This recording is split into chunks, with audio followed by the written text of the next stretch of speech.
I've worked the graveyard shift at a tiny regional cargo airfield in northern Maine for 6 years.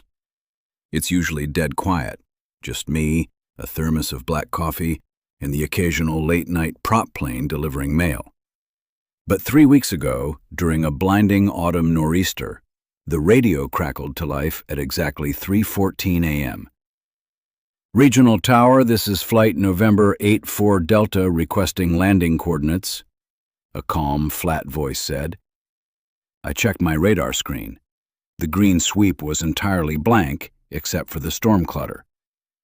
November 84 Delta, I don't have you on my scope. State your position. Descending through 4,000 feet, the pilot replied instantly. We see your runway lights. A cold prickle of sweat broke out on my neck. Our primary beacon had been struck by lightning hours ago. The runway was pitch black. I hadn't turned the landing strips on yet because no arrivals were scheduled. I pulled up the FAA database to look up the tail number.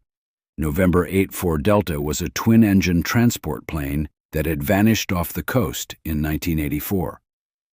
November 84 Delta, abort landing, I said, my voice shaking. The runway is unlit. Pull up immediately. We see you, Marcus, the radio bled back. The room went freezing cold. I hadn't given him my name. We're on final approach. It's so dark down in the water. We just want to come home. Instead of a sudden roar outside or a miraculous alarm, the radio simply went dead. Silence filled the tower, heavy and suffocating. The radar remained completely empty. No sound of an engine outside, no crash, nothing.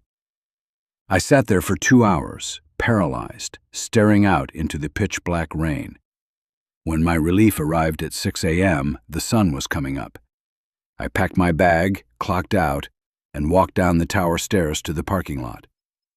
But when I stepped outside into the morning air, I noticed the airfield's main automated hangar doors were open.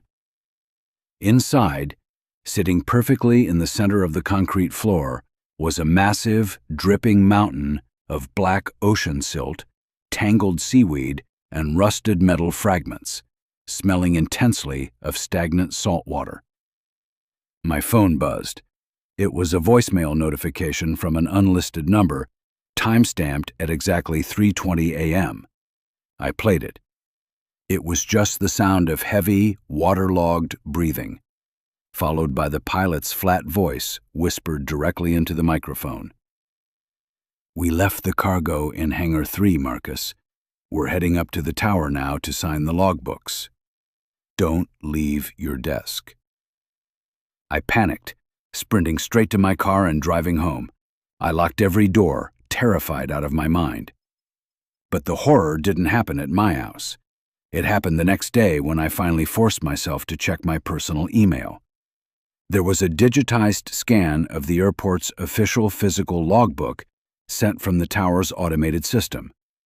Right there, on the line for 3:20 a.m., my own handwriting had signed off on the arrival of Flight 84 Delta. Below my signature, the digital ink began to warp on my screen, liquefying into a dark, foul-smelling slime that was actively bubbling and spreading across the monitor chassis. I dropped the phone as a sudden, agonizing wave of pressure bloomed behind my eyes. I looked down at my right hand. The skin on my fingers was shriveled and pale, turning a deep, bruised, oceanic blue.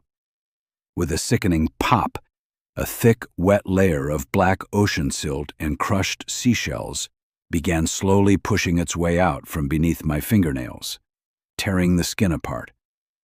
I tried to scream for help, but no sound came out. Instead, a heavy torrent of freezing, stagnant salt water erupted from my throat, spilling onto the floor. I collapsed sideways, my vision swimming. Through the blurry haze, I could see the salt water puddling on the floor tiles, reflecting not my living room, but the dark, rusted interior of a submerged cockpit. My ribs began to crack and reshape themselves, flattening out under an invisible, crushing deep-sea pressure. I didn't run from them. I couldn't. I had already let them in the moment I answered the radio. And now, as my vision fades into a murky, featureless black, I can feel the weight of the entire Atlantic Ocean settling deep inside my collapsing lungs. The radio in my kitchen, completely unplugged from the wall, suddenly crackled to life with my own voice, calmly asking for landing coordinates. My jaw locked tight as the static hummed. I realized then that I wasn't just the controller anymore. I was the pilot. I was the passenger. I was the next voice waiting to call into the tower at 3:14 a.m., desperately looking for the lights to guide me home.